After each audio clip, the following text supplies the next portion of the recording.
ปี 2024 เมืองปทุมพรแขวงจำปาสักได้รับผลเสียหายจากภัยพิบัติที่เกิดขึ้น 4.5 ตึกกว่ากีบกองประชุมคณะกรรมการคุ้มครองภัยพิบัติขันเมืองประจำปี 2024 และการกำหนดแผนตอบโต้ภัยพิบัติทั่วเมืองปทุมพรปี 2025 จัดขึ้นในวันที่ 10 มิถุนายน 2025 นี้อยู่ที่สโมสรของเมืองให้เกียรติเป็นประธานของฐานนางปทุมมาแก้วมณีห้องเจ้าเมืองปทุมพรผู้สีนำโค้งเขตวัฒนธรรมสังคมประธานคณะกรรมการคุ้มครองภัยพิบัติขันเมืองฐานสีสวยพันธเสนาหัวหน้าของการแรงงานสวัสดิการสังคมเมืองมีห้องการที่เกี่ยวข้องและคณะกรรมการคุ้มครองภัยพิบัติขันเมืองตลอดหอดในบ้านเขาห่วม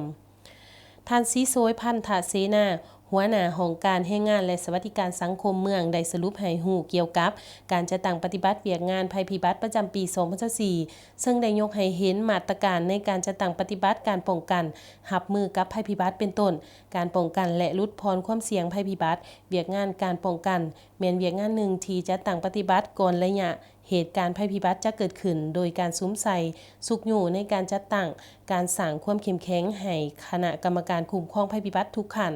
บรรดาภาคส่วนชุมชนและภาคส่วนที่เกี่ยวข้องพร้อมทั้งสุกอยู่จัดตั้งพันขยายบรรดานิติกรรมการเฝ้าระวังติดตามและการแจ้งข่าวเตือนภัยล่วงหน้าเกี่ยวกับความอันตรายและภัยพิบัติต่างๆที่อาจจะเกิดขึ้นจากธรรมชาติและมนุษย์เป็นผู้สร้างขึ้นการกวดกาคืนความพร้อมทั้งด่านเครื่องมือวัตถุอุปกรณ์พาหนะยาปัวพยาและการเก็บแห้เครื่องช่วยเหลือบรรเทาทุกข์ฉุกเฉินเพื่อรับใช้เขาในการตอบโต้เหตุการณ์ภัยพิบัตินอกนั้นกองเลขาคณะกรรมการคุ้มครองภัยพิบัติขันเมืองก็ยังได้ติดตามสภาพอากาศและความเป็นไปได้ที่จะเกิดภัยพิบัติในทั่วเมืองอิงใส่การแจ้งเตือนของกรมอุตุนิยมการแจ้งเตือนของกรมและอุทกศาสตร์เพื่อออกแจ้งให้บรรดาคณะกรรมการขันเมืองและท้องถิ่นรับทราบในการกะเก็บความพร้อมรับมือกับสภาพดังกล่าว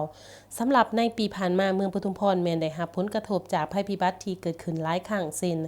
ลมพายุพัดอัคคีภัยและเหตุการณ์อื่นๆซึ่งสร้างผลเสียหายทางด้านวัตถุชีวิตทรัพย์สินของประชาชนรวมมูลค่าเสียหายทั้งหมด 4.5 ตึกกีบในกองประชุมครั้งนี้คณะกรรมการคุ้มครองภัยพิบัติแต่ละภาคส่วนก็ได้ประกอบคำคิดคำเห็นแลกเปลี่ยนซึ่งกันและกันพร้อมทั้งมีคำเห็นรายงานเกี่ยวกับการกะเก็บความพร้อมในการป้องกันรับมือกับภัยพิบัติประจำปี 2025